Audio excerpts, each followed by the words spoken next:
about changing locations and shit. Man, into this motherfucking bag. Stand on the way I made.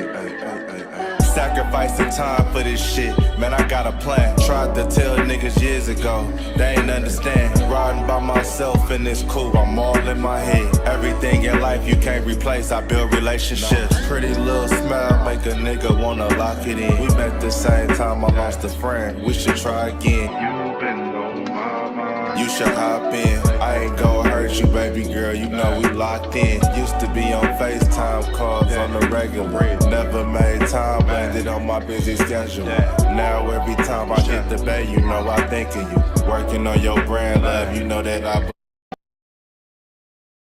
Yeah, it's Goddess.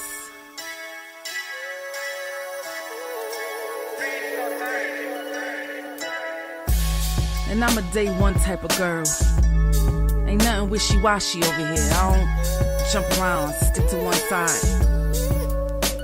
Yeah, the silver, the blue, we got them in their feelings.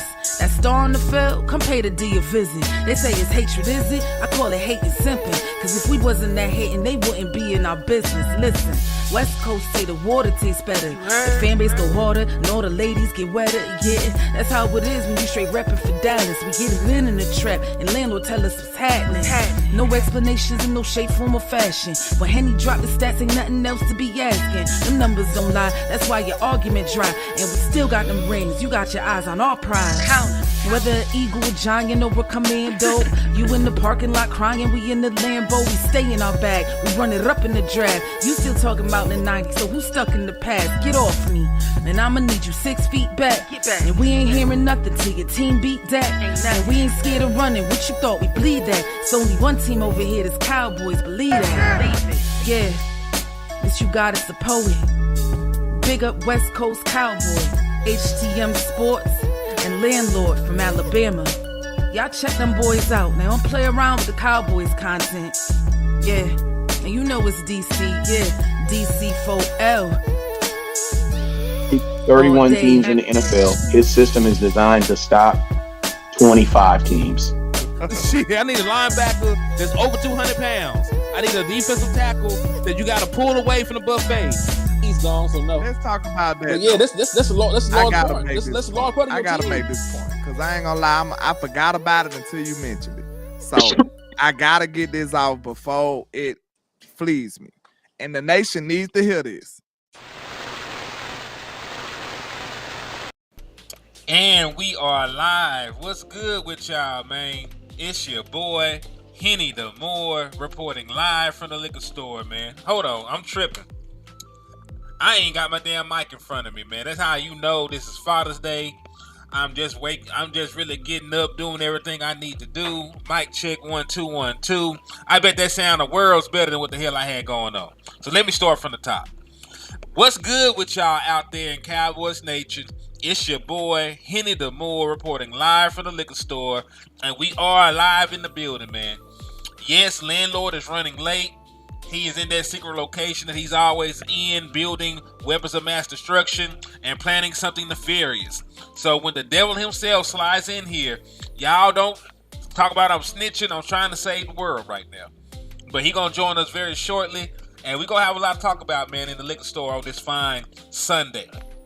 We're gonna discuss who is the priority on getting signed. If there's an order of operation, like if we had to do, please excuse my dear Aunt Sally, for these contracts, who is coming first? Is Dak Prescott the priority in getting signed? Is it Ceedee Lamb? Should Micah Parsons jump everybody? Like, who is the priority for the Dallas Cowboys when it comes to these contracts getting done? Then when it comes to the contracts themselves, should you believe the water carriers? And I call them water carriers because they trying to push the agenda for the Dallas Cowboys front office. Should you believe the water carriers in saying that Dak should take less or Ceedee Lamb should take less? So on and so forth, and all the other despicable things that they're saying. So we're going to talk about all that real quick, man. But shout out to everybody in the chat box. I see Miss Etta Lockhart said, hey, Henny, happy Father's Day to you and all the fathers in the chat. We appreciate you. JVB boy said Dak is first. We're gonna talk about it in depth, so you'll know how I feel about it. Sin City Cowboy, what's up with you? JVB boy just had to laugh. You know, listen. You know that man is up to no good. If you can't see landlord, if he is not in your eyesight, he's doing something wrong. Like he's doing something wrong and against all laws of nature. So y'all make sure that y'all hold him accountable when he get in the chat box. Michael Lockhart, what's up with you, man? Salute to you. Jameson Taylor in the building, man. What's up with you? You gotta say happy Father's Day, Cowboys Nation. We appreciate it. Appreciate it, you got us. Common Sense Lab in the building. What's up with you, man? Appreciate it. Who else in the building with us, man? Alright, but hey, y'all know the usual rules and regulations. Y'all tap in with your boy. First and foremost, on all platforms, make sure you hit that like button. Just an easy way to manipulate the algorithm so we get in front of these folks' faces so we can keep putting out this dope content. So if you got love for Landlord, you got love for Henny the Moore, you want to see the channels continue to grow and prosper, make sure y'all hit that like button on all the pages, man. After you hit that like button, make sure you turn right back around and hit that share button. Because auntie, mama, grandmama, godmama, somebody told you that sharing is caring. But we also believe in manifestation inside the liquor store. So be like my boy JVB boy, man. Make sure you drop 6 emojis and share the content 6 times if you want the Dallas Cowboys to win that 6th championship. We're trying to push for it. They need all the positive energy in the universe, not just the world, all the positive energy in the universe to get over these hurdles, man. So make sure that y'all help us practice manifestation in the liquor store by hitting that share button and by dropping those emojis, man. So salute to you. I see my boy JVB, boy, like I said, and did his job. Make sure y'all jump in and participate, too. Make sure y'all drop y'all emojis and share the content for me. And then last but certainly not least, I'm going to need all y'all good people out there. I know some of them are also fathers, but I still need y'all to slap the shit out of an Eagles fan, man. And if you're able to find one nursing their little Eagles hatchlings and mouth feeding them raw horse shit, right? You know, that's how birds feed. You know, they throw the food up in the youngest mouth. So, you know, since Eagles eat shit, we seen the Eagles fan eat the shit. He's throwing up raw shit into the mouth of their children right now on a Father's Day. So if you're able to find one and stop them from committing crimes against nature just like that and slap the dog shit out of them, I will be able to give you half off on all the merchandise inside the liquor store. And you know, we got exactly what you need to succeed over here, man. We got Calvaritas, we got gin, we got hen, and everything else under the sun that can make you sin. So tap in with your boy, Henny the Moore, and come get drunk in the liquor store. What's up, Michael Lockhart? My bro said, what up, Henny? Happy Father's Day to all the fathers. We appreciate that. Michael Autry, I appreciate you for the love, man. He said, happy Father's Day as well. Salute to you. Matter of fact, I'm sending you the link. Come on, join us on the show. So we can slap them and still wish them a happy Father's Day at the same time. Hey, it's like that. We are very talented people in Cowboys Nation. We are able to multitask. So we can slap the shit out you and still wish you a happy Father's Day. You know, those two things are not exclusive to one another. So, hey, you can still get the beats and get a happy Father's Day wish. Time, what's up with you? He said, HTM chap, happy Father's Day. Sunday, stay healthy, balanced in life, focused, and motivated every day. And remember, your health is your true wealth. God bless. Hey, very well said, Time. I appreciate you for coming and dropping those words of encouragement in the chat box, man. Salute to you. Salute to you. So, yeah. Oh, also, Landlord got a cash app. I got a cash app. We both monetized on both pages. It's Father's Day. Look out for your boys. Also, if you donate over here, you'll get an opportunity to win a Dallas Cowboy jersey. I'm running the raffle until the 1st of July. And it's $5 a pop. So every time you send $5, you get a raffle entry for the Dallas Cowboy jersey. And you got about 14, 15 days or so to get your raffle entries in if you want to participate. So time is winding down. And hey, it is Father's Day. So if y'all got a male relative, you want to win them a gift or something, hit that cash app. Hit that cash app or hit that super chat. But now with all of that out the way, what's up with your Queen Cowboys? Good to see you. Salute to you. Appreciate you for your support. But yeah, let's go ahead and jump head first into the content, man. So let's start with the talking point of today. So the Dallas Cowboys will reportedly prioritize reaching a contract extension with hold on. I'm finna take this down. The boogeyman that slid in from landlord on the rose from underneath somebody's bed. Don't be like that. The man. boogeyman is in the building, man. What's up with your landlord? I already told them that you was out here doing something unspeakable. Don't be like that. He's lying to you. Nah, I never do. Not on a Father's Day now. Come on. Yeah, you know he lying on Father's Day. He feel like he can get away with more. Well, what's going on, man? Shout out to everybody rocking. Appreciate all the love and support. Let's shout out to the trap, man. Make sure everybody hit that like and share button for your boy, man. Please.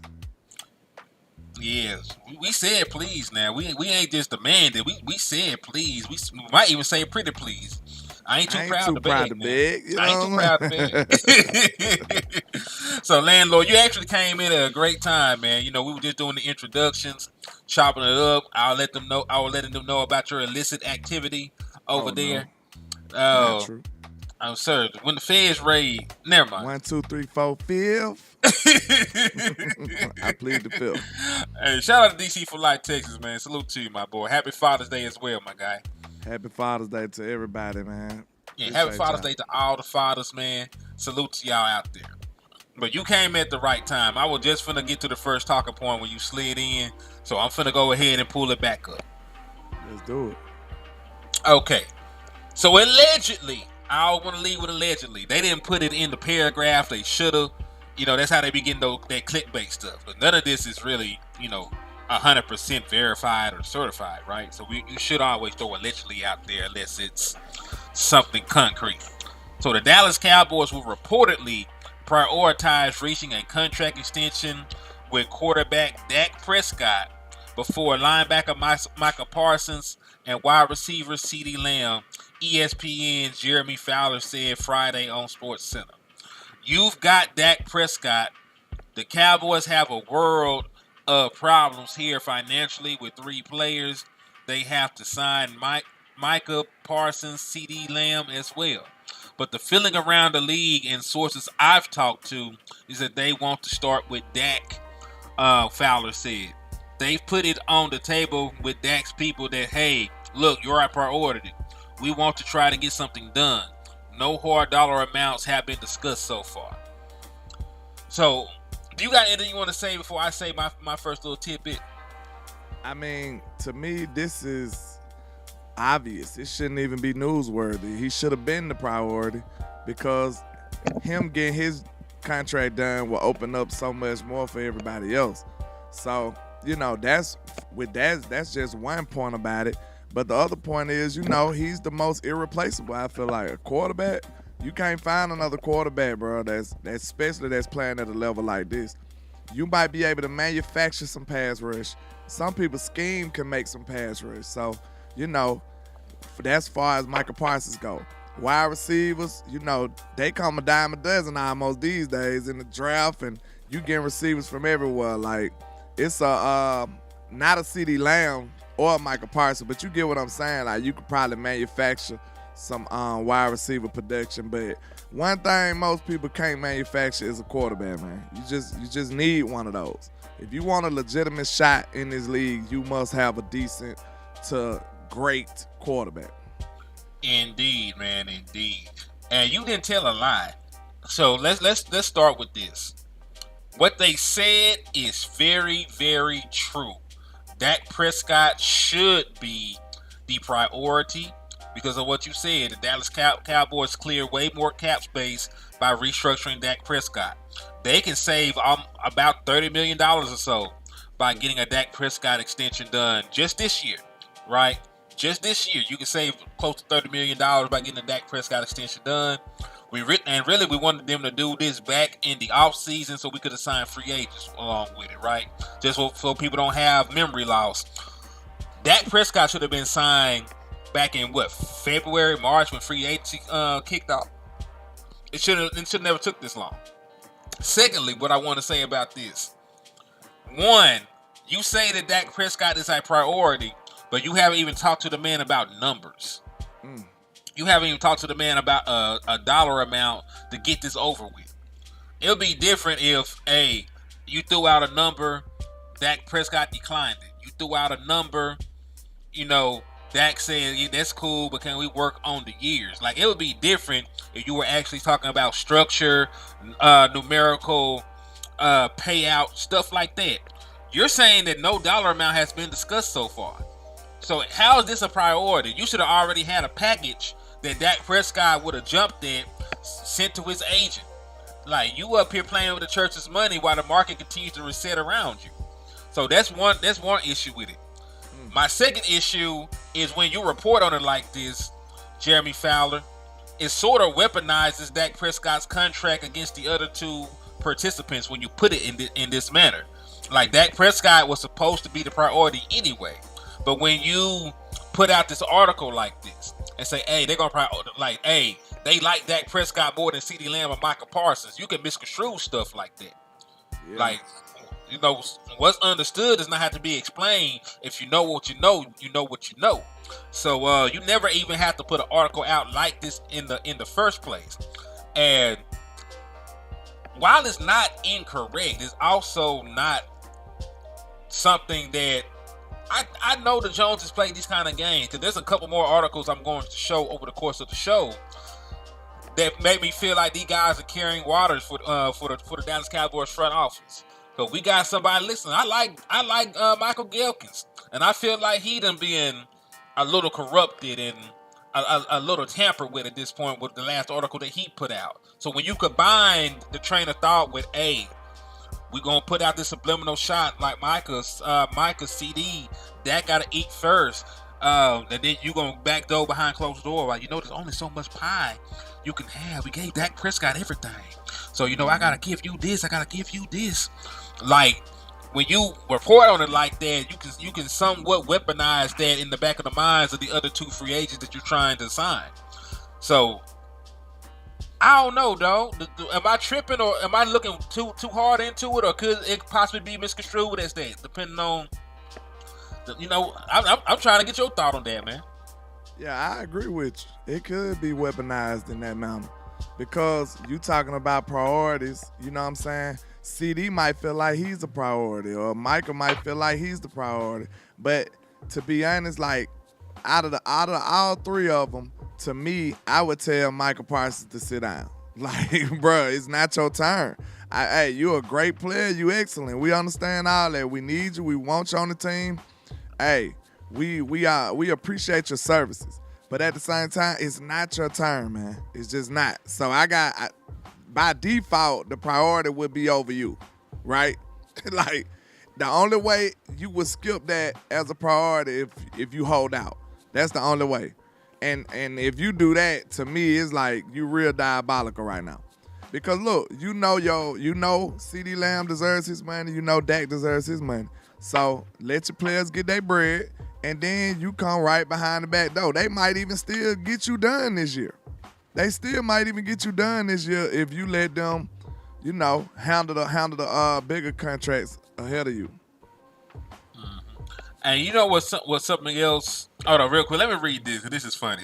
He said, somebody wake Frank Martin up and tell him Happy Father's Day. LOL, Happy Father's Day, fellas. He need to be telling Tank Happy Father's Day. Yeah, that's that man daddy at this point, man. Listen, you put a grown man to sleep and they ain't a bit tired, like, you a problem. That man still had energy and he went to sleep. With no bottle. With no bottle. That man ain't have a blankie. Didn't read him a story or nothing. That man took his head to sleep. Night. Oh, man. Ooh. But yeah, then you gotta, boxing's so crazy. This is gonna be real quick. But boxing is so crazy, bro, because you gotta wake up, right? Collect your bearings. What your grandma used to say, collect your bearings and stuff. And now somebody interviewing you about how you just got knocked out on national TV. Like, in front of your mama. That's crazy. Your children, your wife, everybody just seeing you get smacked.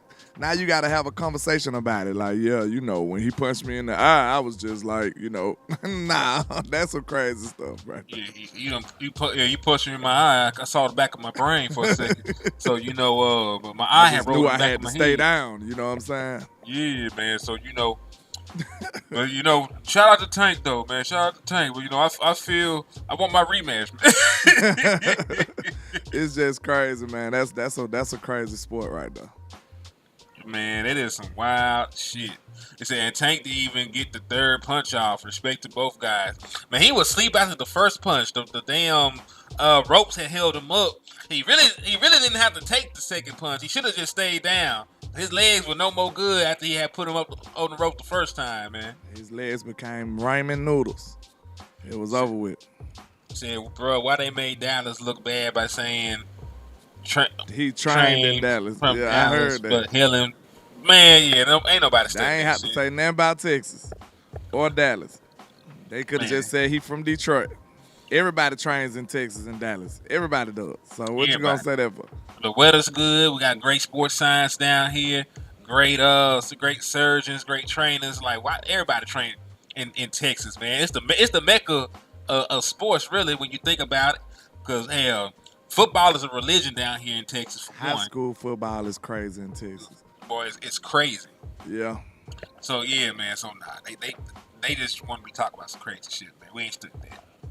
We ain't studying that at all. But yeah, man. But I agree with you in regards to everything you said about the Dak Prescott, Michael Parsons, and Ceedee Lamb contract negotiation. But the sad part is, man, you don't have to have an order of operations because the truth of the matter is neither one of their contracts affects the other. If they want to sign all three of them for what they want, they can do it. They can find a way to get it done just like every other NFL team has. Like, they didn't listen. The Philadelphia Eagles, for as horribly ran of a team they are, they got one title in forever. Right? As horrible of a franchise they are, they figured out how to give their quarterback 50 M's while paying two of their wide receivers top of the market money, while paying their tight end, while paying their offensive linemen. And, you know, they lost their pass rusher, right? But they went out and made some moves and recreated their entire defense, right? So, why are all these other teams able to sign their players and the Dallas Cowboys are the ones sitting here talking about pie and all kinds of number graphs and shit instead of giving us players? I don't give a damn about how much you got to spend, Jerry. Just spend it. I'm not here to help you balance your checkbook. I'm here to watch the Dallas Cowboys win a championship. I'm here to push for us to be able to put the best product on the field. I don't care how much it costs, sir. That's not my concern. Look, just like your profit's not my concern, your money that you spending out is not my concern, sir. Look, do he involve us in his profits? So all these front office apologies up here like, well, we don't have this. Man, how much money did he make? You know what I'm saying? I understand it's a salary cap, but you should be pushing this. If you really want to win, you should be pushing that salary cap to the limit. You should be like, you know what I'm saying? You should be overdrafting right now. Like, you should be paying as many people as you can to get the best results as you can. That should be your mindset, especially after you being conservative far as free agents go for like the last decade or so. So after a while, it seems like you should just be like, okay, we finna really invest in some stuff and take a wild swing again just to see what you can do. You know what I'm saying? After a while, it feel like it's about that time. Take another swing. What was our last real swing? I don't even think you could say Amari Cooper because that was just one first-round pick. That's not even a swing for real. Like, that's a jab. That ain't a swing. You know what I'm saying? That ain't no haymaker. That's a little jab. So, I mean, that's what I said. That might have been the closest thing to it, but I don't think it qualified. I say a great swing to me is if you gonna be devastated if it don't work. If you gonna absolutely be in tears, like in shambles, if this deal don't work, that means you put a lot on the line for it. That means it was risky. If it keeps you up at night, you see what I'm saying? We ain't had no deals or no moves like that. We ain't. If Amari Cooper went to work, we'd just be like, well, we lost the first round pick. You see what I'm saying? It wouldn't have been like, oh my God, we gave up all of this, and it wouldn't have been like that. Man. Probably for us. But I was about to say they would have think- blew it out of proportion for Dallas, but yeah.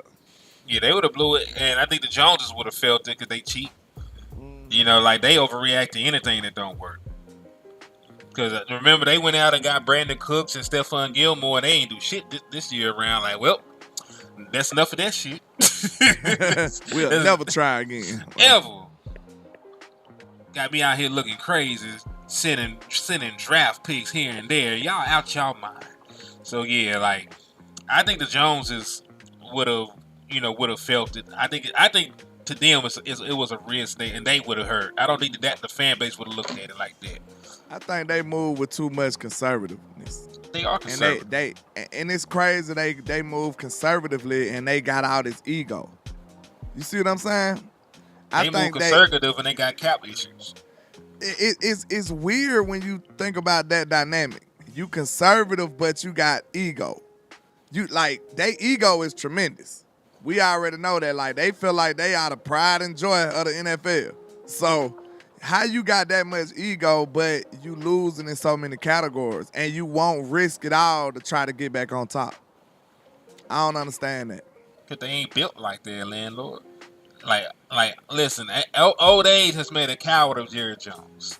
I believe so. I think that's a fair statement right there. Listen, Jerry. I think we need to push that to get on Jerry. Try to rekindle that competitiveness he got. I think look.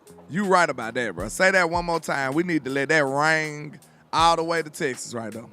Yeah, old age has made a coward of Jerry Jones. Listen, when you first jumped your ass out of Arkansas and went and got the team, man, you were up here willing and dealing. He was a gangster. Man, you selling dope on the side to try and make it work.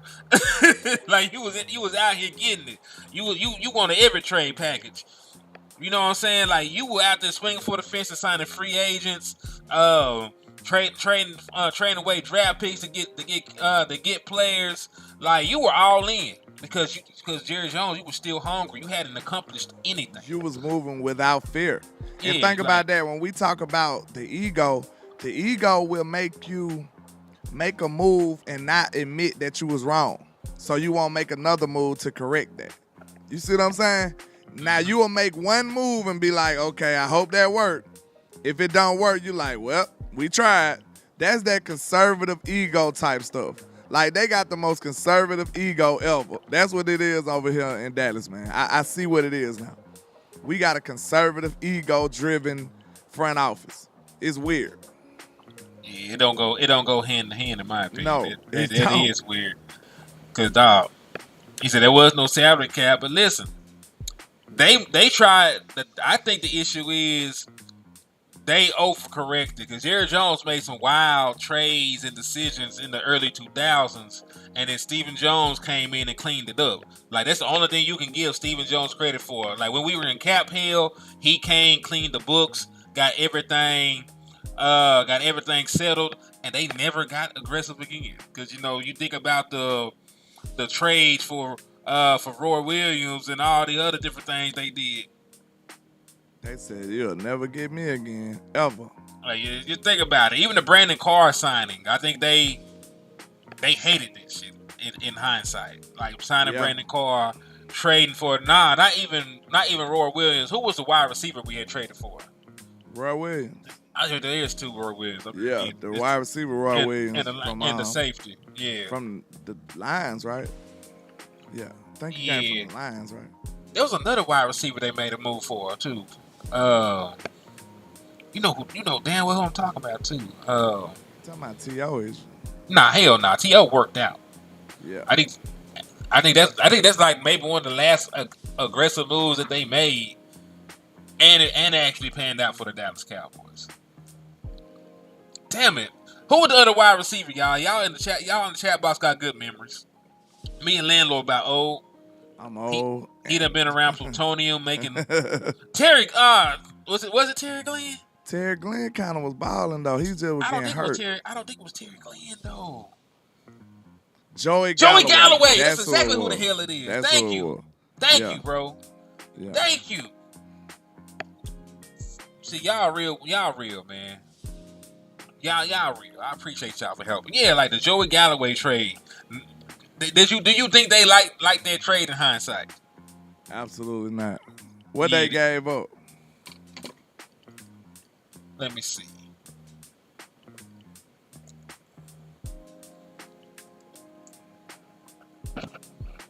They traded 2 number ones. Okay, 15 years ago Thursday, the Cowboys traded 2 number 1 picks. One of them became an MVP. Ouch. It happened 15 years ago Thursday. The Cowboys dealt their 2000 and 2001 number 1 picks to Seattle for Joey Galloway. Their trade ended a saga that saw Galloway hold out for half of the 1999 season. His final under contract to Seattle. He returned for the final 8 regular season games and ultimately an arbitrary rule that he had earned an occurred year, thus making an unrestricted free agent, blase. The Cowboys were in need of receiving help with Michael Irvin's future in question because they overreacted to Michael Irvin getting hurt. Indeed, Irvin would retire in 2000. But Galloway was limited to just 1 game his first season because he had torn his ACL, and he never reached 1,000 yards with us in the 3 consecutive seasons with the Cowboys. Galloway would go on to have a good deal of late career success with the Buccaneers. That's some bullshit. That man had 3,000-yard seasons with the Bucs when he left Dallas. He didn't do shit with us though. So was it him or was it the offensive coordinator? Goddamn. He got hurt first because he tore his ACL, and then so his first 2 years with the Dallas Cowboys he was hurt because he tore his ACL the first year, and he wasn't himself the second year. So two of those years is a wash because he couldn't play 1 year, and he wasn't completely healthy the second year. Sort of like with the Tony Pollard situation, we knew that man wasn't going to be the same first year after breaking his damn ankle. Yeah. So I'm trying to see who the hell became this MVP for us. They probably talking about them picks that we gave up turned into an MVP. That's what I'm talking about. I'm trying to see the name of the person. Yikes. All right, so first round pick. All right, so the 2001. So Seattle sent the 2001 first round pick to San Fran, and they took Andre Carter. And then the Seahawks dropped down from number 7 to number 9 in a deal and took Corin Robinson. Neither one of them was no MVP, was it? It's your boy Sean Alexander. I swear I was just about to say, was it Sean Alexander? It was Sean Alexander. So they used the pick that they got from us to get Sean Alexander, and he ran them to a Super Bowl appearance. Sean would have been so dope as a Cowboy, man. We sat up there and gave up them picks. That's See, sad. look, this is what it is though. Like, I understand you having PTSD from screwing up like that, but at the same time, if I was you, especially after a hiatus like this long, to me it seemed like the Joneses should be like, okay, we're still gonna take risks sometimes, but we're just gonna have to be very, very calculated and very, very sure. You know what I'm saying? It's gonna have to be something that'll be shocking if we mess up. Don't take risk on players that's our potential. Take risk on players that's already proven. You see what I'm saying? Like, just like when Tyreek Hill was out there, bro. You know what Tyreek Hill gonna do. You could have put all your resources into getting Tyreek Hill over here. These are big-time players who do whatever they want to do, and they ball wherever they go. You already know that. Not a player that's on the upward trajectory. See, that's how you get in trouble. You will take a player who you feel like finna be great and gon' head in the right direction, but you trying to get over, that's your cheap mentality, because you trying to catch him before he becomes the player that you want.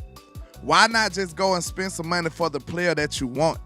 You see what I'm saying? You up here like, I'm going to catch him on the low, and then once he get over here, it's just going to be like, boom, like, wow, that was genius. Why you can't just say, hey, DK Metcalf is available. Let's go get him. Right. Like, it's simple. Instead of saying like, somebody that you feel like that's gonna blow that big up, like, and then bring them over. Like, you just got to get out of that cheap mentality. Pay for what you want. Because I think it all boils down to, like, most of this team's deficiencies circle back to being cheap, being Dollar Bill Jones. That's what it all circles back to most of the time. Stop trying to get over on these deals. How about you just pay for what you want? An honest day's work for an honest day's pay. What about that? Sometimes you just got to buy it. You just got to spend money on it for a quality product. But the Joneses always trying to get over. They trying to go to Family Dollar and get important stuff like furniture and tires and shit. Like, bro, you ain't gonna be able to get that out of there. I'll just say this. It doesn't even make sense because you eventually have to pay everybody any damn way. They're not. If they're a good player, they're not going to stay cheap their entire damn career. Facts. So what's the point of even playing these games? You can and listen. If you sign them early, you still get a damn discount. That's what I don't understand. It's like they go up to the store and try to make their own sale. Like, we told you it's 5% off, and you up here trying to tell me about how you deserve 20 because of what the hell that other stores over there giving out. They ain't got nothing to do with me.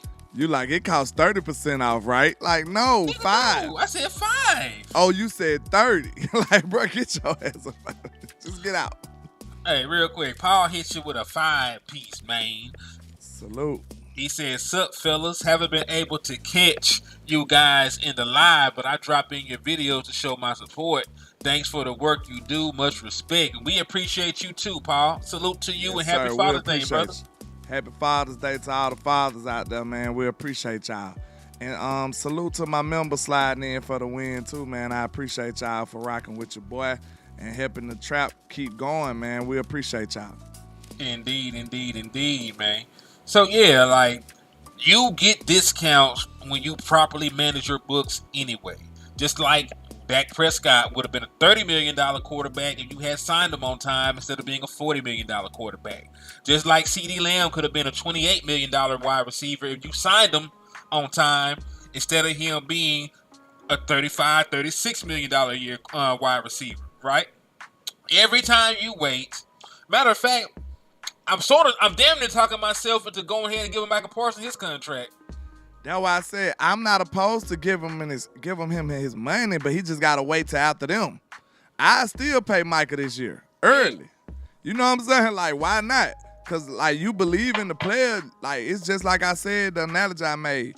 He's a player that's one of the better players right now, so you could just pay him. Ceedee Lamb is one of the better wide receivers right now. So you ain't got to hope that he going to become that. He is that right now. So you can pay for it. You see what I'm saying? Indeed. I actually got a question. What's the question, my boy? What's happening? Talk to me. What's the question, man? Icon said, let's go Dolphins.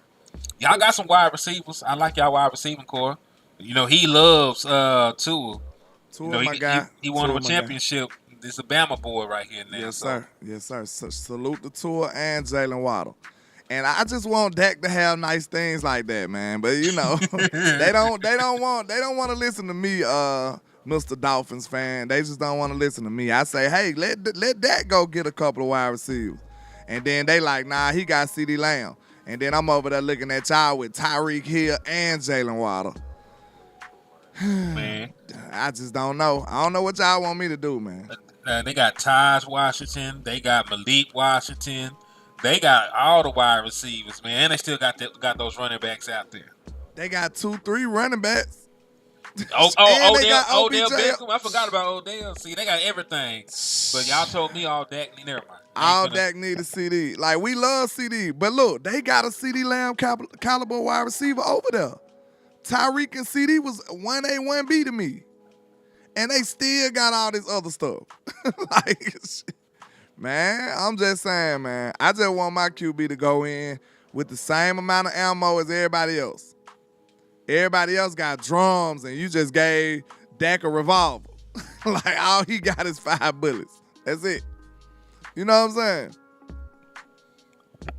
Indeed. Hold on. Cuz said, with us bringing in Connolly, why we always go back after players we lack coming out even after we see they were non-successful in the league. Because the same way that dude that ain't shit stay with a female, because they always think they're gonna be the one to change them.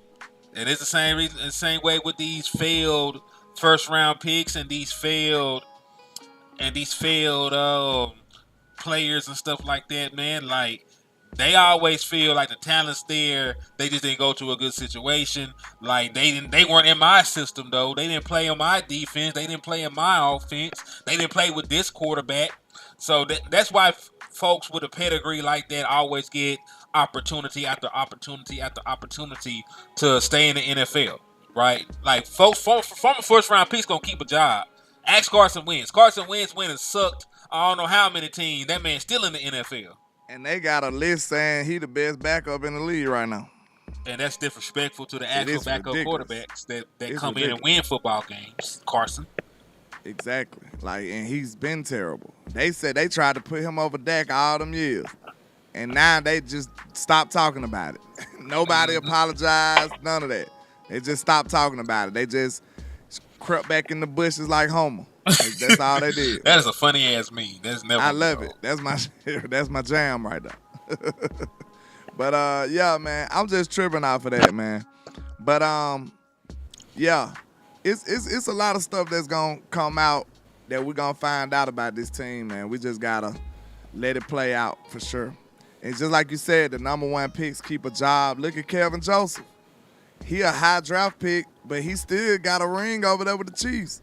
And we just watched that rewind live, man. I said, man, Kevin gonna go to the Chiefs. I said he was gonna be a lockdown DB, so I wasn't correct on that. I mean, but I was just being not remotely. But yeah, I'm glad that. See, but you a real one. You would have. You know, a lot of other people would just say I was right. They would have left that part out. Nah. See, it ain't all about me being right. But, you know, I'm just stating what I said. But I was right about Mike McCarthy. A lot of people wouldn't. Man, listen. I gotta talk my shit a little bit right here. I'm sorry. Last year, I promise you could have went through the internet. It was not that many people talking good about Mike McCarthy offense coming into last year, bro. It was not. And I was one of the main people that was saying that Dak and Mike McCarthy was finna go crazy. I said they was finna cook. Everybody was down Mike McCarthy and his offense. Oh, his offense is old. It was archaic, and he won't be able to do this. He won't be able to do that. Man, Mike McCarthy, I said these words verbatim in the last live we just played. I said, man, Mike McCarthy gonna get the best out of Dak Prescott. I was absolutely right. So I beat my chest on that part. Hold on. I'm trying. I think I got video proof of me saying they were good. They were gonna be decent. Salute to DC for Life Texas for becoming a trapper again, man. I appreciate you. Salute to DC for Life Texas, man. Matter of fact, hell yeah. It's only 3 minutes long, so it ain't gonna take me long to play it. This is gonna be my first time seeing it in over a year. I found the video. It says my projection. So I'm gonna see if I was talking bad about Dak and Mike or not. It was not every single YouTuber or something like that, but it was like that was the narrative going around. Oh, Mike McCarthy's like he's just in over his head. He ain't gonna know what he's doing. I just remember that. Oh, they talk bad about the man. Nobody's gonna deny that. Like, nobody's gonna deny that. Hold on. I just need to play it anyway. I know it's not formatted. I just need to hear what the hell I said. Make sure I wasn't no hating ass nigga. Out what they expect from your quarterback. So they actually had these projections broken down. They had the projected attempts, the projected completions. They had the projected yardage, touchdowns, and interceptions as well. They even had their projected rushing attempts and rushing touchdowns listed here as well. So in terms of touchdown passes, they are projecting Patrick Mahomes to throw for 37.6, Joe Burrow to throw for 33, Josh Allen to throw for 32.4, Kirk to throw for 30.7, Justin Herbert to throw for 29.6, and they have Dak Prescott throwing the sixth most passing touchdowns in the NFL. They are expecting Dak Prescott to throw 29.4 passing touchdowns this year, and to also throw for 4,125 yards to go along with 13 interceptions.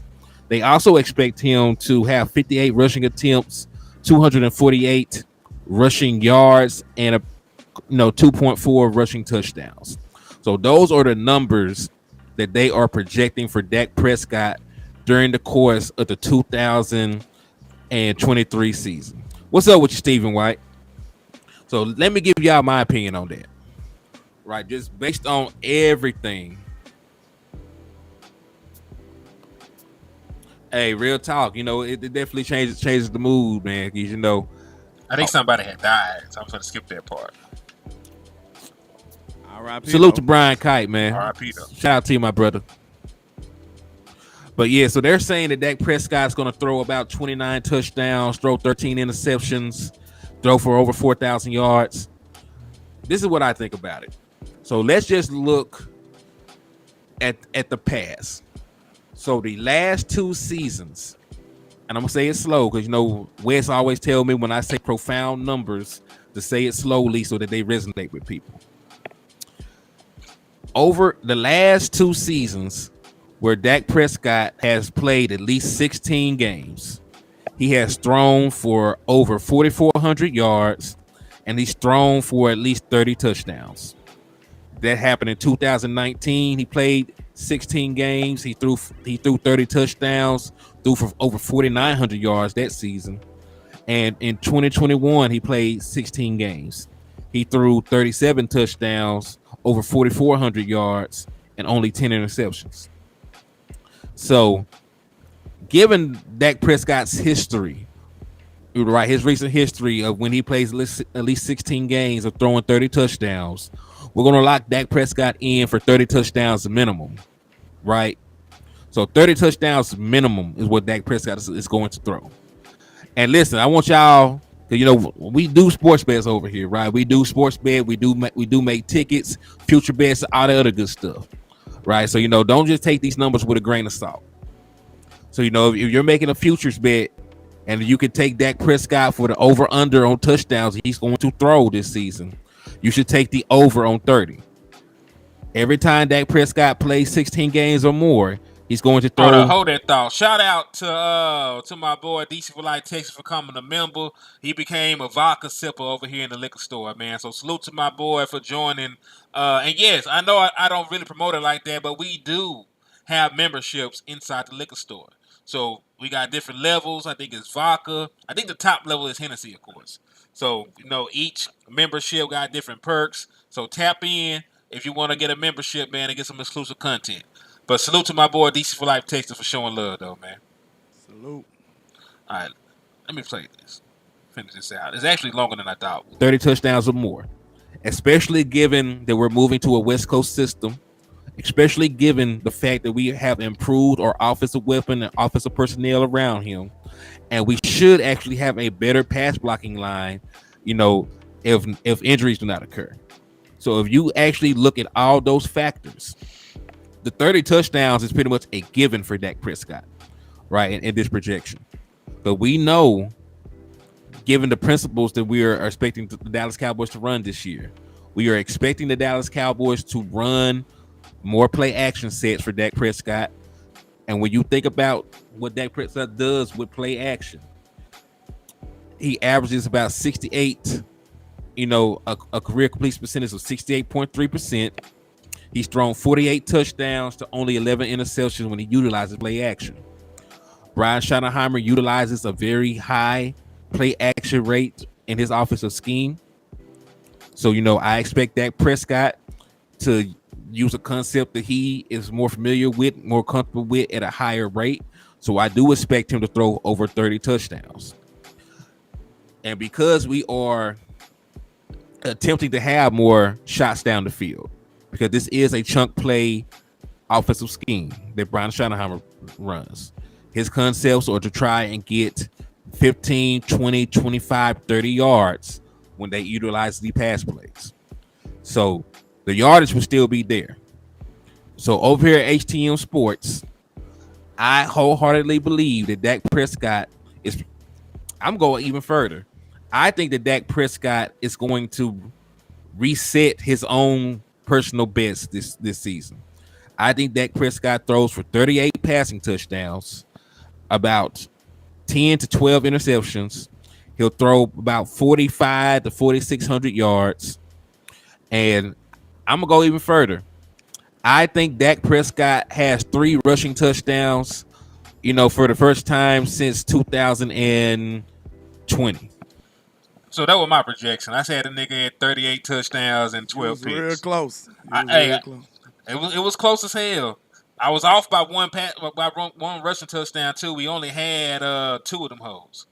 Yeah. So that was a decent projection. But I didn't think that man would be boo-boo on that like that. I thought he was gonna go crazy.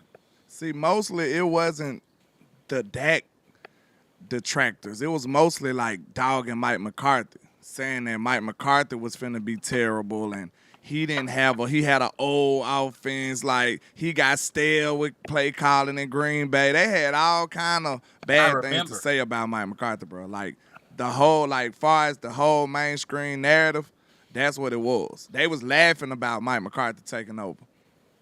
I remember. Remember the narrative that Kellen Moore made Dak Prescott, even though that man ain't make a single Pro Bowl or nothing when Kellen Moore ass was under Kellen Moore. He really got worse. Kellen Moore stole a lot of his accolades and stuff. Like he really got worse under Kellen.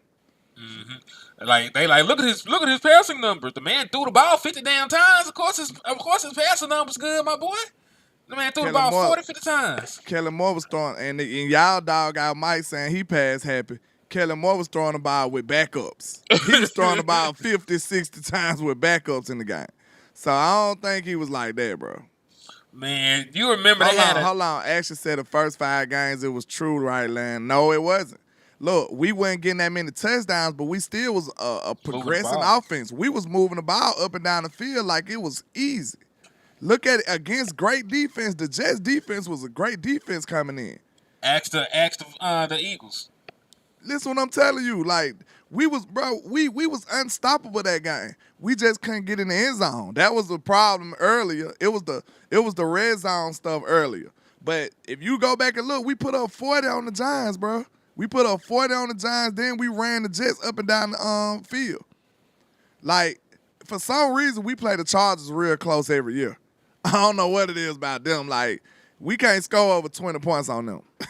And they can't score over, 17 over us. They just can't They can't beat us either. It turns to a defensive battle.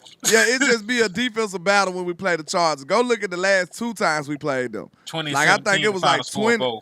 Both of the games, it was 20-17. So that lets you know it's just something about the Chargers. It's always going to be a defensive type battle with them. But, so even early, the game that we struggled at was Arizona and San Francisco. Now, we struggled in them games. But as far as the other games early in the year, we were still you could see signs of a good offense. They just had to work the kinks out. And look, Action, can you at least give them a little grace? Be fair now. When you want to judge and criticize, be fair. This was the first year under a new offense. Can you not give them a little grace to get it started? You see what I'm saying? Bro, this was their first 5 games. And they still was a decent offense. They put up 40 against the Giants and ran the Jets up and down the field. So I think that was fair. And listen, we're not denying that it was better after week 5, but there was a new offense that had to iron out the kinks, how to get guys comfortable, know what they did well, this, that, and the third. You know what I'm saying? Then somebody said the playoffs happened. Bro, the defense would laid the egg in the playoffs, if you ask me. Now, the offense could have played better, but in the first half, they should have played better. To me, what ultimately led to us getting embarrassed was the defense. I'm sorry. Yeah. Oh, yeah. Before I forget, we were talking about Kellen Moore ass. Do you remember we had the dude from the Arena League out that mug and he threw the ball 40 times? Yeah. I'm telling you, he don't care. Ben DiNucci was throwing the ball everywhere. Man, Ben DiNucci was slanging it up. He was out there freestyle. He was out here throwing that mug side on. He said, you see what I'm saying? Bro, they had Ben DiNucci out there looking like he finna be an all-star in football, an all-star. Like, he was terrible. This man was throwing sidearms like he Patrick Mahomes. That let you know Kellen had him throwing the ball way too much. He's doing shit, dog. And look, want to be weird about it, I think he almost put up a decent game against the Eagles, didn't it? Like, we was almost close to winning that game. We got away from winning that game because we stopped running the football. Yeah, I knew it was something like it was still a real game for a while. It was a like, real it game. wasn't like they were just blowing us out. But that was 2020 though. Like Eagles sucked and we sucked. So okay. Yeah, we both sucked that year. He said, "True, I'm giving all credit to Mike, but I'm just saying until he recognized that he had a nuke and CD and the offense was less productive. That's all I'm saying, man." Yeah, you're right. You know, I had to push the campaign to get Ceedee the ball. So I started saying spam Lamb because the first thing I seen, it felt like the offense moved way more natural when we threw the ball to Ceedee Lamb. Everybody else, it seemed like it was a hiccup, like it was a mistake here, a mistake there. That's why I said, listen, y'all, I know Ceedee Lamb is like that. I looked at his targets. Like, this was all my research that I came with. I'm like, bro, I looked at everybody else's targets. He was getting, like, doubled up by every other top receiver. They had double the targets at that time. So I'm like, bro, CD can't be effective if he gets no targets. So he can't do that. They say you sound like Gates, my boy.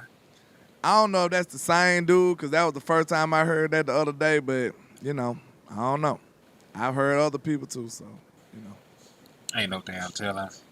Kiki B. Liddy with the heart salute. But what y'all think about that, though?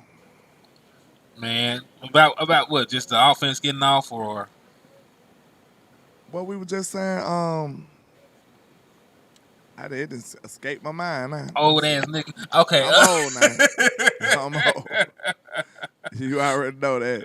Perry said Happy Father's Day. Salute, Perry. Appreciate it, man. Salute, man. Salute to you. Happy Father's Day to you too. All right, let's go to the next topic because we old, man. We ain't gonna remember this shit. Yeah, I'm pretty much, you know. All right, this is the water carrier that I was talking about. And listen, I fool with Michael Gilkin, but Michael Gilkin talking like Dak should take less money than what the market says. He out of his mind. He out his damn mind, for one. Tell his ass to get some of that money back from reporting.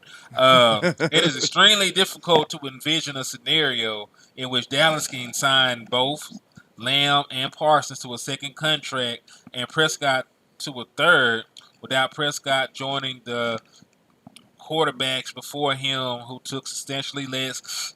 Oh, hold on. This man started off his shit with a fairy tale. Okay, who were these quarterbacks that took substantially less money? Because even Tom Brady was the highest paid quarterback for quite some time. He didn't start taking discounts until his late 30s. I don't know why people be reimagining scenarios like this man was playing for minimum wage. This man was one of the highest paid quarterbacks almost every year of his career until late into it. You got to make sure you call out the buffoonery too. Because people love to rewrite history. They want to do that every day. Like, they'll say anything and push the narrative, and you'll just let them get away with it. So, hey, that's not true, sir. You know, I'm just saying. Yeah, and listen, it sounds good. It sounds good, but, you know, like, it's just not realistic. You know, outside of Patrick Mahomes, like, in recent quarterbacks. Matter of fact, Patrick Mahomes didn't even give them boys a discount. He signed for a big deal. For the cap number was fine, but he signed for $500 million. That man signed for $500 million. He just signed for a longer deal than normal, right? That's about all he did. Pretty much. He signed, he signed for like 6 years or something. 10-year deal. See, yeah. See, he just signed for a way longer time. Yep. He still got cap hits where he'll make $50 million and shit like that. You know what I'm saying? It just over the lifetime of that contract, it averages out to $40 million a year. You know what I'm saying? Like, did Kyler Murray do that? Right? He reset the market. And he ain't do shit to deserve the money. Really, we talking about from a production standpoint. Like Justin Herbert, all these other guys. Like, even when you go back in time and you look at these other quarterbacks. Like Tony Romo didn't take a substantial discount on his second deal. Drew Brees didn't take a substantial discount on his second deal. You know what I'm saying? Like, why folks acting? Why these folks rewriting history? Like, these folks ain't up here making the ultimate sacrifice. Them boys out here trying to buy franchises, put their kids on, have some money put up for their kids. They ain't studying. They ain't studying these damn front offices, man. Why we playing with the church's money? Why we lying to everybody, dog? We ain't gotta lie to kick it. Everybody want to make their money, at least a fair share of their money. That's a fact. Yeah, Nobody's gonna play for peanuts over here. Yeah, and listen, I get it. It sounds good. Put the team first. Listen, I want to remind y'all of reality. Y'all be acting like the NFL is an entirely different world. These boys work a union job. This is a union job. Like, there is an expectation amongst the players, their representation, and their lawyers for certain players to reset the market so that other people can come behind them and continue the trend of asking for more money. They are all in cahoots together to get the bag. It's them and their representation against the ownership. Like, folks is not lining up to be the fool that they got to talk crazy to behind closed doors for taking low market value contracts. You are gonna get talked bad to by somebody else's representation, the guy in your PA. Somebody gonna tell you about yourself if you screw the pooch for everybody else. Like, I'm just being 100,000% real with y'all. Like, purse come first. Fuck what you heard. They try and get their money. They trying to run up the price. Every player at every position. Quarterback, wide receiver, running back, like I would be surprised if years down the line there's a lawsuit by running backs or these other positions to get more money out the NFL. I wouldn't be surprised that they try to go after them for collusion at one point, if they can get they case together, because they trying to get the money. So we gonna stop that. And I rambled a little bit, but let me get back to this, and then we'll elaborate on this shit, dog. All right, so where was I?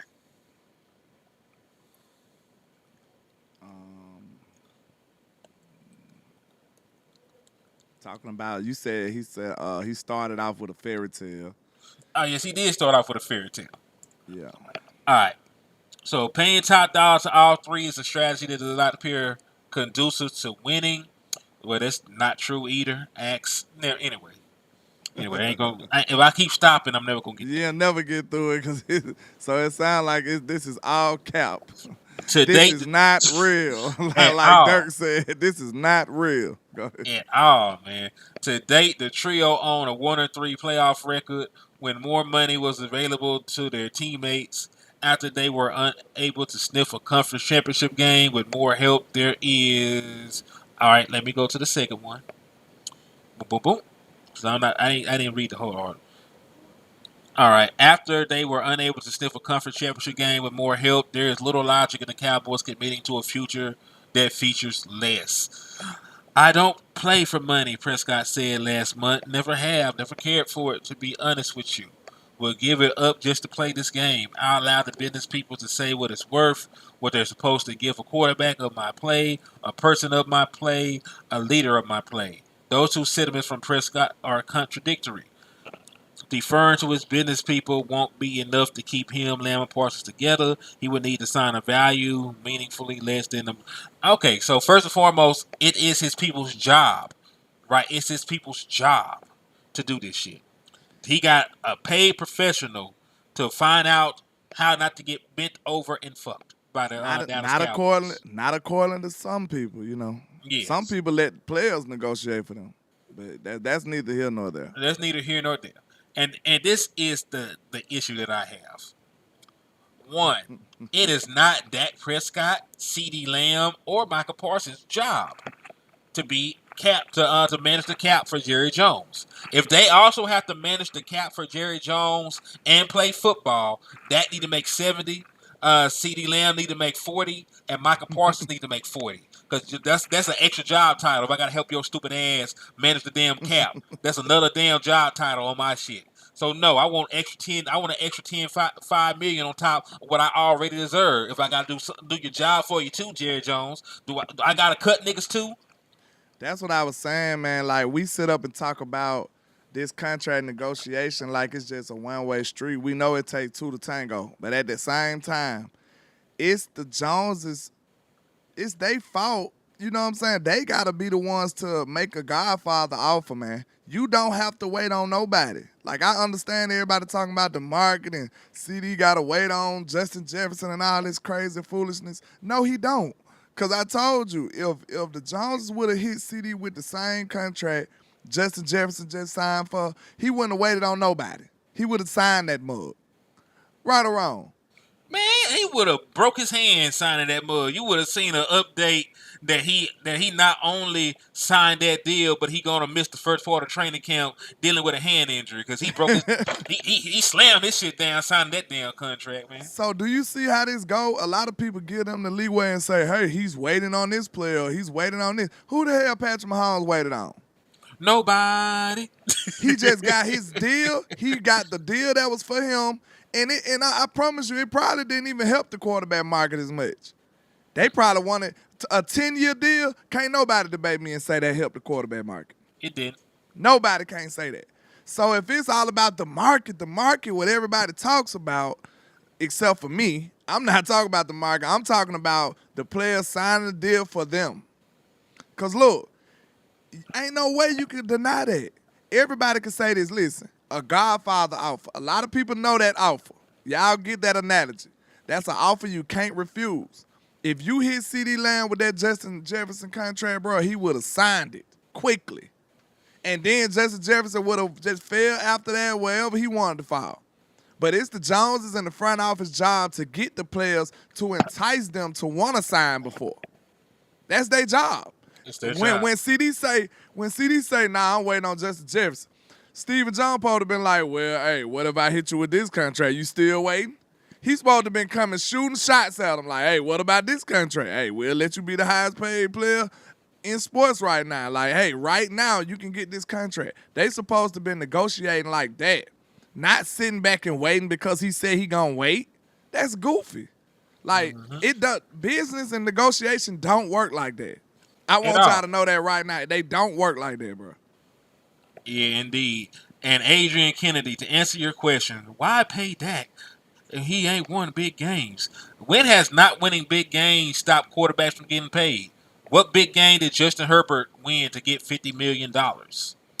You know what I'm saying? Like, what big game did Kyler Murray win to get 47?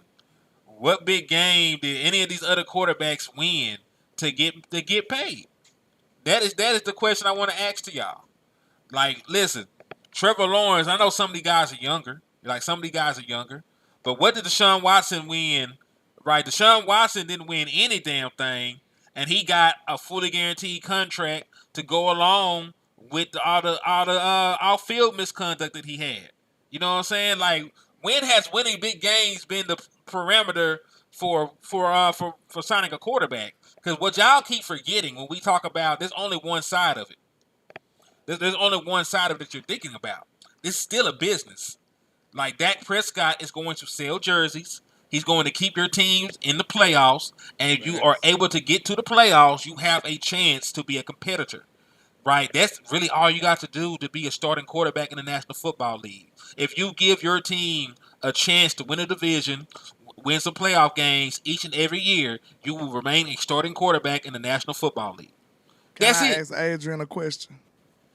Go ahead. All right, Mr. Adrian, you say, why pay Dak a big contract when he has not won big games for the Cowboys, especially in the playoffs? To me, that's the equivalent of asking the radiator in your car, hey, radiator, why you ain't got the car cranking up? Like, that ain't the job he got, bro. It's a lot more moving pieces to make this work, bro. You see what I'm saying? Like, Dak can only control what he can control. He's not the only person on the team, bro. It takes a lot more than just Dak to win a game. That's why a quarterback shouldn't be the sole person, bro. He shouldn't be. That's just like I said, you asking the starter why the AC ain't cold. Like, bro, like, the starter got crunked the car up, my boy. Like, he did his job. Like, he did his job. He ain't got nothing to do with the AC. He ain't got nothing to do with how much gas in the car. He crunked the car up. That's the only job he got. This football team, in that metaphor, every single part that make the car work is a different player or something, man. You see what I'm saying? And the whole car, you trying to get it to move. You need every part on that car to get to your destination, bro. You need the tires, you need the alternator, the carburetor, you need everything. Transmission. You need it all, bro. So if you got one of those pieces not working, where you going? To the Nowhere. shop. And listen, and the other issue is we have recency bias, right? Because we only remember the last playoff loss, right? What happened in Dak Prescott's rookie season? Like Dak Prescott and them played well enough to get the number 1 seed. He had them tied in the final seconds of the fourth quarter against a Hall of Fame quarterback, and your defense gave up. A 3rd and 20 conversion. So Dak Prescott should have won you a playoff game his first year to get you to the NFC Championship game, but your defense didn't hold up for you. You right? You need the whole car. I'm gonna tell you that. Look, you can have a full tank of gas, but your tires flat. Like what you gonna do? You need everything, bro. It's not just one component to this. That's why football is the ultimate team game, bro. It takes everybody. It literally takes everybody. Why you think even in some of them big speeches and stuff they make, they thinking the equipment manager, they thinking the ball boy, you know what I'm saying? They thinking everybody because it takes a whole team, bro. Like, it takes the whole staff, everybody. Like, this is the ultimate team sport, man. So one person just can't get all the credit or all the blame. It just don't work. It just don't. I know we used to the casual sports conversations where this quarterback won this and he lost this, but in real life, it just don't work like that, man. You can't make that argument. You just can't. Exactly. I mean, what was Dak Prescott supposed to do in the Rams game when the defense gave up almost 300 yards rushing? And what you want him to do? And that man had 2 touchdowns, no turnovers. He outperformed Jared Goff, who was the quarterback that actually won the game, right? Jared Goff, 0 touchdowns on a pick. And a pick. 0 touchdowns on a pick was enough to beat the Dallas Cowboys because of their run, because they had a dominant run game. Like, what was Dak Prescott supposed to do in the first 49ers game? Like he was pressured 20 times, sacked 5 times, and there were 12 penalties committed. He didn't commit a single penalty, but the Dallas Cowboys had over a dozen penalties. What was he supposed to do? What's up, Wes? Supposed to win. Man, ain't nobody trying to hear that shit about no Dak Prescott this morning, man. Y'all better tell Dak, man, all you the Giants woke up this morning, the Eagles woke up this morning, and Washington woke up this morning. They kissed their mom, they kissed their girl, and they rolled over and they dialed Dak's phone number and they said, "Good morning, Pops. How you doing? I just want to call you and say Happy Father's Day." You know what I'm saying? That's all they want to do because you've been owning our ass for the last such and such. You know what I'm saying? Like the Giants don't even want to play. They barely, I mean, listen to me. The Cowboys and Giants games are so bad. They don't even listen. We play them first week. We either play them in the first week of the season or we play them a week that don't matter. Why? Because the NFL wants to get it out the way. Like, come on now. The Commanders, the biggest thing that's going on with the Commanders is a coach, and he ain't even gonna see the field. Philadelphia Eagles, man, come on, bruh. Come on, bruh. Like, let's just if this is Father's Day, give your quarterback some respect and some love because he has fathered some niggas out here, bruh. And then guess what? God. And then guess what? Listen to me. There's only one person in the world that can say he retired Tom Brady. I don't give a damn how old he is. And you know who that is? Dak Prescott. Listen to me. Giselle did a whole bunch of shady stuff with him. Did a whole bunch of shady stuff to Tom Brady. Even was sleeping with the damn trainer in the Bahamas. But you know what? That didn't piss Tom Brady off enough to make him say anything about Giselle's boyfriend. But he did say something about Dak Prescott. You know what I'm saying? Got him thinking about life. Every time. Hey, they can't see my face. I know. Gotta read the super. Shout out to Keystone Cowboy. Just put the screen. Make the screen. Use the other. Hold on, cuz. Let me just read the super and I'll take it down. Shout out to No, Keystone I'm saying you can keep it up. Shout out to Keystone Cowboy for the $9.99. The defense lost 3 of the 5 playoff games by giving up 30 plus points per game. They tripping. I agree, man. They tweaking out this motherfucker. Defense been Keystone. Yeah, defense done folded in more playoff games than Dak Prescott have. You go down the damn list. When did Dak Prescott give up 300 yards on the ground? When did Dak Prescott get 30 apiece in the postseason? Like, come on now, that ain't his fault. Some shit you just can't control, man. If I walk outside and get struck by lightning right now, I can't do nothing about that, man. It was just my time to go. Yeah, I was gonna say if you use the other format, you can still have us 3 up there, but they just have the comment too. It's the second one On the second one.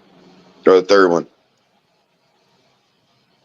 Put a comment up there, and then it should minimize it so it doom. It don't matter. I'm just saying. Okay. But yeah, man.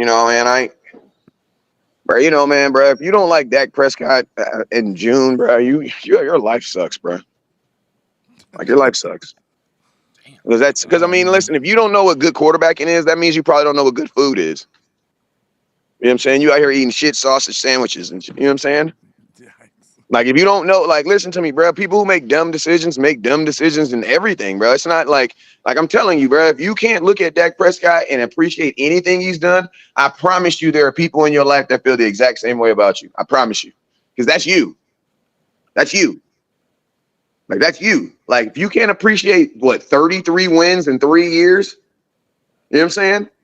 And I'm gonna tell you this right here: all this people choke in the playoffs. I'm gonna be honest with you. Every single team chokes in the playoff except for one. Every single team chokes in the playoff except for one. Listen to me. Every single team in the NFL. This is a fact. This is a fact. Every single team is either going to choke in the playoffs or choke in the regular season, and then one team out of 32 is going to get it done. That is a fact every single year. Every single year, there are going to be half the league that is going to choke in the regular season, not even going to make the playoffs. And then 12 teams are going to make the playoffs, and 11 of them are going to choke. That is a fact. I never really got why people give Stephen A so much attention, because it ain't like he doing nothing bold saying that one team out of, you know what I'm saying, 32 teams is not gonna win. Like that's we can do that every year too.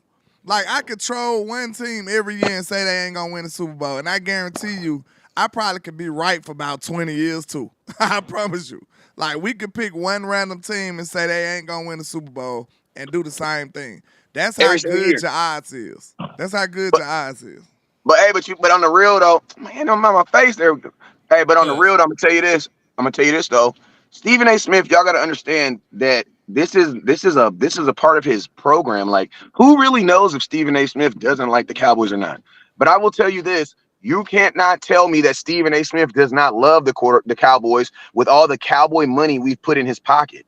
Like Stephen A. Smith is Stephen A. Smith because of who he is. Like, think about this. There's only one team that you can actually become famous for hating on, and who is that? The Dallas Cowboys.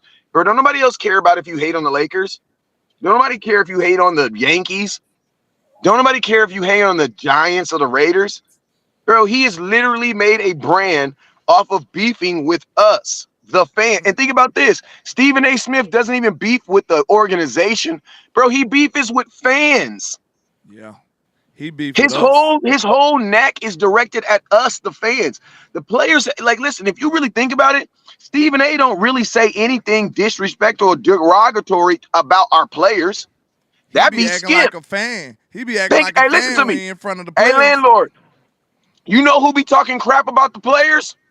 Who? Skip. Skip is the one that talks. Yeah, Stephen A. be up there like, look, Micah, and Dak is good, and Stephen A. comes at us. He comes at us. He really do be acting like a fan when he talk about the players. He always say that. Well, I don't have a problem with the players. It's I love Micah Parsons. I love Jerry Jones. He loves Jerry and everybody. Yeah, and then what does he say? Who does he always say he hates? The fans, bruh. So that's why I say, like, I don't think Stephen A. Smith hates the Cowboys. Like, bro, it's like, think about this. I know Dak Prescott's not happy with the Cowboys because he wants to get paid, but you're not going to convince me that Dak Prescott's mad at the Cowboys. They're about to give you $55 million, bro. I can list a whole lot of people that I'm extremely mad or I extremely don't like. I don't got a list. I'm not going to say that. I could probably come up with a list of probably like 3 or 4 people on them.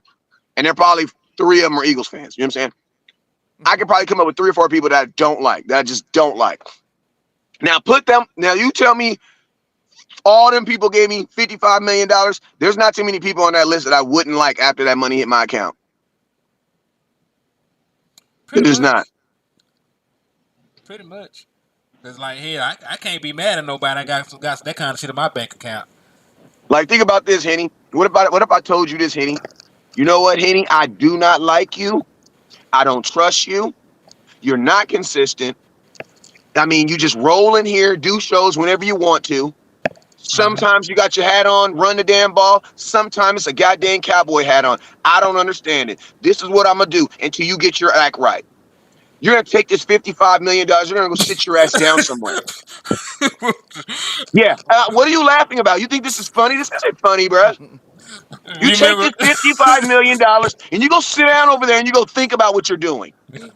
Don't threaten me with a good time. I'm finna say the What'd same you damn say? thing. Don't threaten me with a good time. Shit. I mean, shit, I'm gonna go over here. I'm gonna go sit down. Thank God, I got a whole speech to write out when I get $55 million. Bro, how mad can you be with $55 million? Like, he mentioned $55 million in a hypothetical situation. I start smiling. I start smiling hypothetically. But think about this, fellas. We had this exact conversation about who last year? Tony Pollard. Like, bro, you don't trust Tony Pollard, so what are you going to do? I'm going to make you pay for $10.5 million. If you're Tony Pollard, you're like, okay. You could threaten me with 10. I'm fine with that. He was in a situation he was never in before in his life. That man had never been threatened with $10 million before. If it got an M on it, sign me up.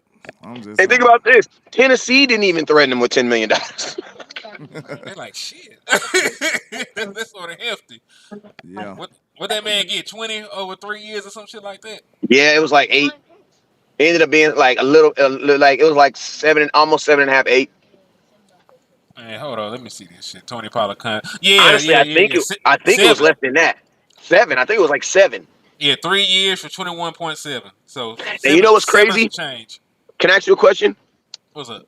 What was the contract that Philadelphia Eagles running back got that left them? Miles Sanders. What did he get?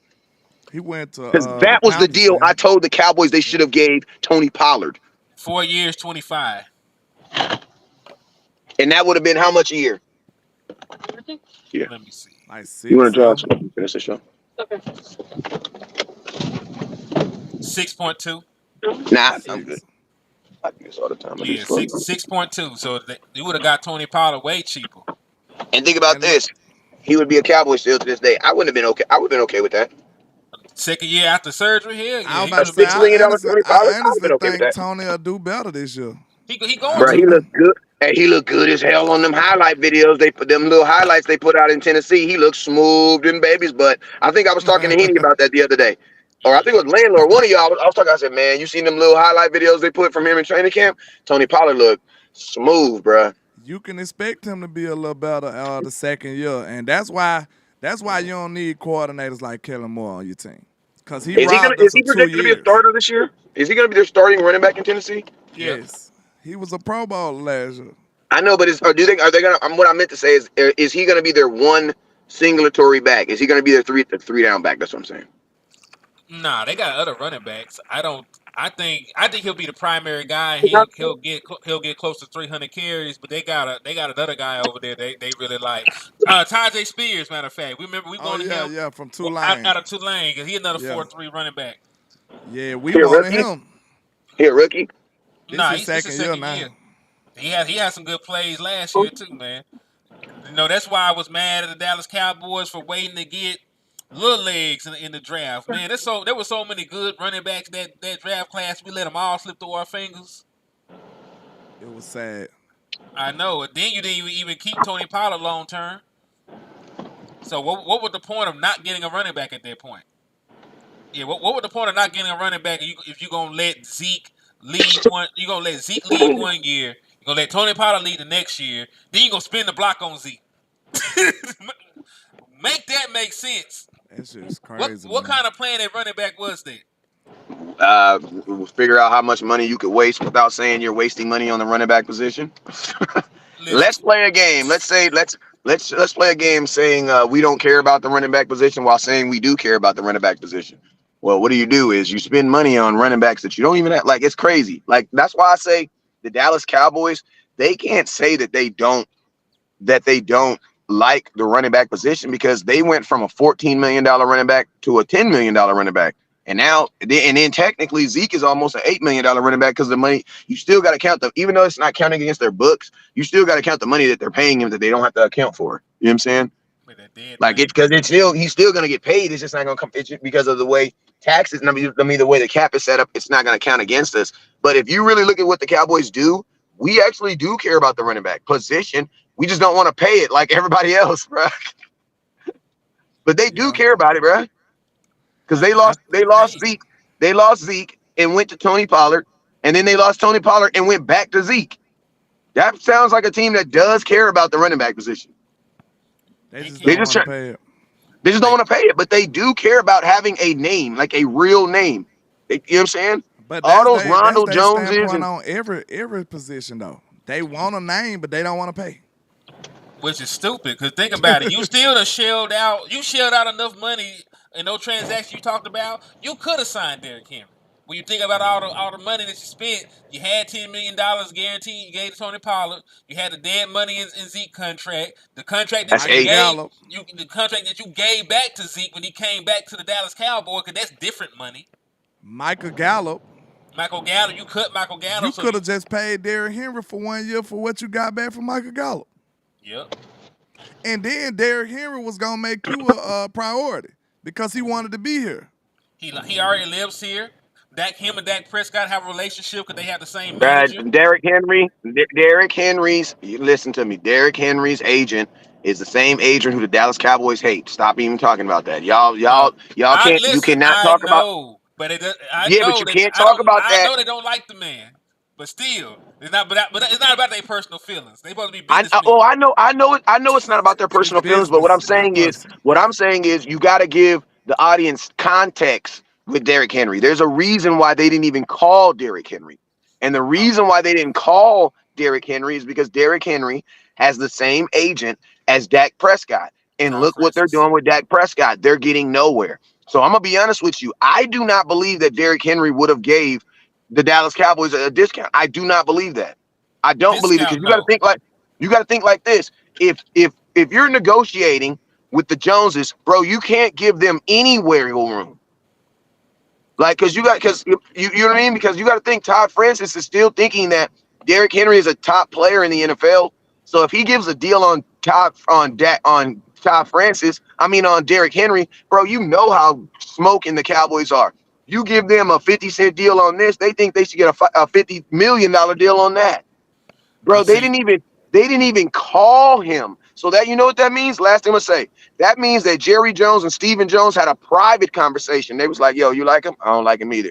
Nah, we ain't doing it." And then they went out the building and didn't even think about it. but They this the decided. thing.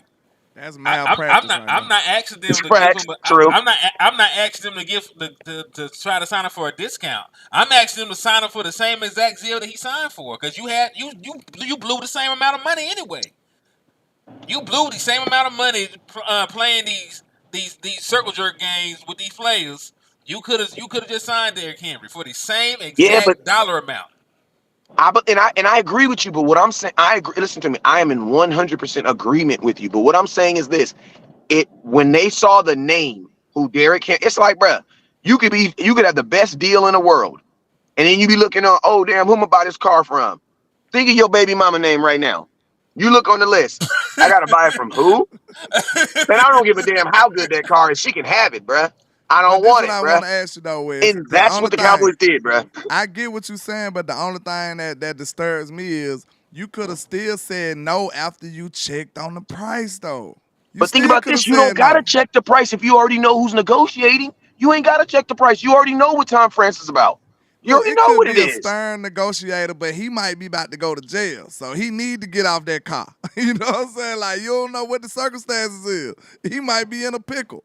Hey, Listen to me. you gotta at least do your due diligence. That's all I'm saying. At least check the price, bro. Does Todd Francis got a baby mama that be pressing him? I need to know if he behind Yeah, these but I'm child but support I'm like actually but that. I'm gonna ask You you know this. what I'm gonna I'm ask you saying? this. I'm gonna ask you this: if your baby mama is mad at you about something you did, are you gonna be able to come to her and change the whole subject and be like, "Hey, you think we can go?" No, bruh. Every time you call Todd Francis, "Hey Todd, we want to talk to you about Derrick Henry." Oh, well, that's a funny way to say Dak Prescott. How you doing? Like, bro, if you're Todd Francis, bro, the biggest contract in the world is Dak Prescott. Don't call me unless you're talking about Dak Prescott. Hey, that would Why not would you time negotiate a out. deal for Derrick Time Henry out. with Just a to be team that fair you to can't get West. their quarterback done? That doesn't Time even out. make Just to be sense, fair bro. to West, we got to play that conversation out. just imagine that Jerry Jones hitting up Todd Friends like, hey, what's going on? What's up with Derrick Henry? Todd Friends like, Derrick Henry? Motherfucker, if you don't talk to me about Dak Prescott, I know so. Like that'll be crazy though, because But think about you'll that have to though, man. maneuver around Dak just to talk about Derrick Henry. Look like, But think about that though. But think about that. If you're Todd Francis, bro, you're getting 30%. You're getting it's 3%. You're getting 3% of that contract. 3% So of do you 100 want million is 3% crazy. of 27 million, or do you want 3% of 165? No, I'm sorry. I'm sorry. 200. 200. 200. time out. Todd Friend 200. probably got Jerry number saved on the Dak contract. He probably That's 6 M's. That's Like, 6 think about M's for this. me just running my mouth for getting it Hey, done. I'm gonna tell you what's crazy. The money that you're gonna use from Derrick Henry's contract is gonna pay for the taxes of Dak's. That's how big of a commission check he's gonna get off of Dak's contract. yeah. That will pay the taxes for the. So He's gonna look, use his Derrick Henry money to pay the taxes for that money. when Todd phone started ringing, he seen Jerry. He up there hitting Dak on the other phone like, Dak, hey, he calling. And then he asked him, hey, what about Derrick Henry? Like, man, get your, you don't But I get mean, off but of think my about this, phone with this. landlord. If someone owed That'd you be a crazy. landlord, if someone owed you $100, bro, and you know they owe you money, and they gonna call you to talk to you about kids, bro, you gonna